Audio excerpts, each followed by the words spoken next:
नमस्कार प्रणाम आप सबके भाई अखिलेश कश्यप तो बात ये रहे कि हम लोग तनी भइल जवन भी भइल तनी दिन खातिर अंधविश्वास हो गए हमनी के बीच में और ये बात इतना फैल गई कि अब भइयों के दोष ना रहे कि में कोई हमारा के इहे धमकी देश भइल ऐसा कि कोई फाइनो देता केहू अपनो आदमी देता भइयों के यहाँ तो हमारे केहू पड़ी उनका भेजा कोनो बड़ बात नहीं किया भैया कि हम फिर बानी भैया हमारे के हमारे सही बात तेजी खत्म किया हमनी के और एमे केहू के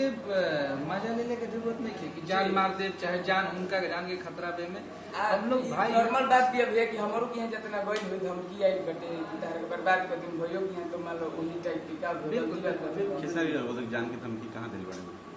तो बात है कि जान की धमकी भइया तो उतना फेस टू फेस ना दिले बाकी रहे लगाओ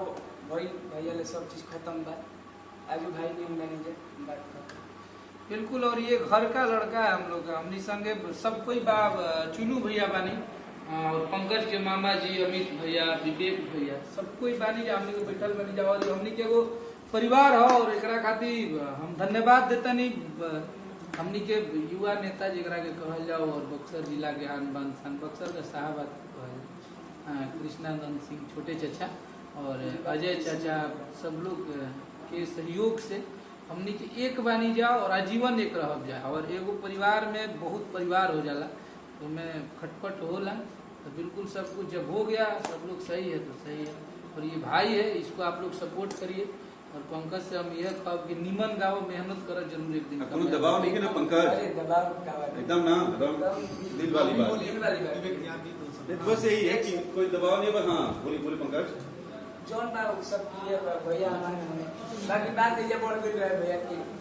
समझल ना भैया कि हम पहले ना हो गेल ना एकदम क्लियर हो भैया लोगो समझो कि केहू के धमकी ना देवे जाओ बात एकरा में दूसरा के मजा लेला के जरूरत नहीं है सबसे पहले वो यूट्यूबर लोग के हमनी के कह देते नहीं जा कि तनकी 80 रुपया कमाए खातिर तिल के ताड़ मत बनाई जा आप सब एकरा में हमनी के समाज में कितना गंदा प्रभाव जाता अब हो सकता पंकज ने गलती किया अखिलेश कश्यप ने गलती किया ये गलतियां आप लोग इतना बढ़ा चढ़ा के बता दें कि समाज में और भी लोग इसको करने के लिए सोचने लगेंगे तो आप लोगों का काम यूट्यूबर लोगों का कि सही चीज बताइए।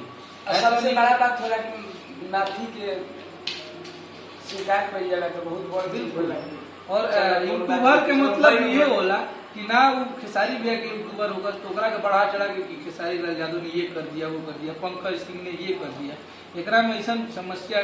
पैदा हो जाए कि दो परिवार अलग होता रहा छोटी छोटी बात के पंकज के हम ये सोच के कबो लड़ाई झगड़ा ना कर रहे पंकज एक सुपरस्टार गायक है चाहे बहुत बड़ा हम इनका आजीवन छोट भाई मन ले बनी और छोट भाई समझ के इनके संगे हम ले रही और जो लाइव में इनका पे हमला भय चाहे थप्पड़ के मतलब ओकरा खातिर हम फिर से सॉरी बोला था कि बिल्कुल ना हो के चाहिए हमरा से वो